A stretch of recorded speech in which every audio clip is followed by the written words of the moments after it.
back, everybody, now to a very special edition of Hot and Pop this morning. He played Dr. Richard Weber on Grey's Anatomy for the past 10 seasons. But did you know James Pickens Jr.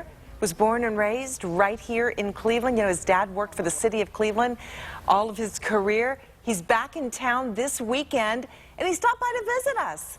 James, thank you. Thank you for being here. I was just visiting with your two brothers who are right off the set right there. And I mean it when I say thank you, because this is family time. It's rare time, they said. They don't get to see you a lot. And you're coming in here and hanging out with us? Yeah, I came in. I get here maybe once a year if I'm lucky, with our schedule.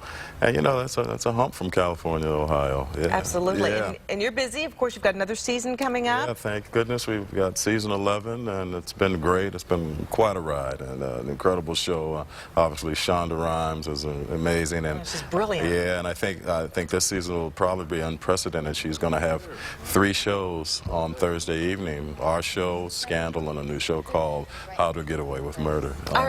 Our viewers want to know, how do you keep it interesting? Do you still love the role? Oh, absolutely, absolutely. He's been a great character. Obviously, he's changed my life in numerous ways. But he's a great character, and I think the thing that I've said in numerous interviews is that he's incredibly human. And I think that's what has drawn audiences to this particular character. And I've been privileged to play. I'd ask you if you have a child that you didn't know about, but you're not going to tell me, because that was the cliffhanger. So that's the cliffhanger. You just wait and see. Yeah. All right. Let's talk about Cleveland. Let's talk about being home. You got your bug at Bowling Green. That's when you first started acting, am I correct? That's correct. I had no intentions of acting, actually. No, I have a degree in art. I was a fine arts major. I wanted to be a cartoonist, actually. So tell us when you said, wait a minute, I think I could do this big time. Do you remember that moment? Long story short, a gentleman who was working on his doctorate and directing came up to me, didn't know me, asked me if I wanted to be involved in a play, and after some moments of consternation, I said sure. And from there, several people approached me and said, you know, you got some talent, you should really think about it. And when I graduated, I came back to Cleveland, was fortunate enough to be involved in a Caramoo. Yeah. And an incredible experience. And then from there, I moved to New York in 1978, and then was fortunate enough to start working, was a member of the Negro Ensemble Company, and was part of a very historic play called A Soldier's Play, which kind of helped launch my career. Denzel Washington, Samuel L. Jackson, we were all in the same cast together, so it was pretty amazing. And then in 1990, moved to L.A. and, you know, kind of took it from there. Rest is history. Rest is history.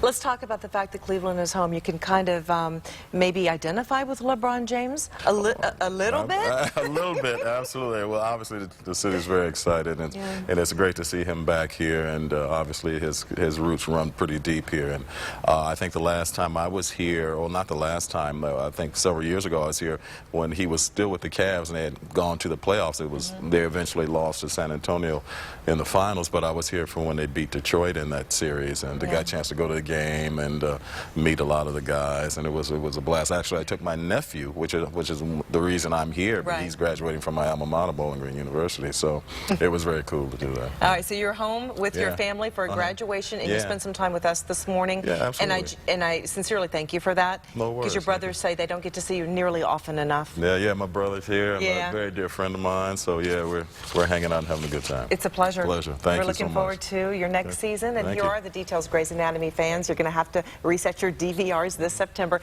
because Grey's Anatomy is moving to 8 o'clock. 8 o'clock on Thursdays. That's season 11. It premieres on September 25th.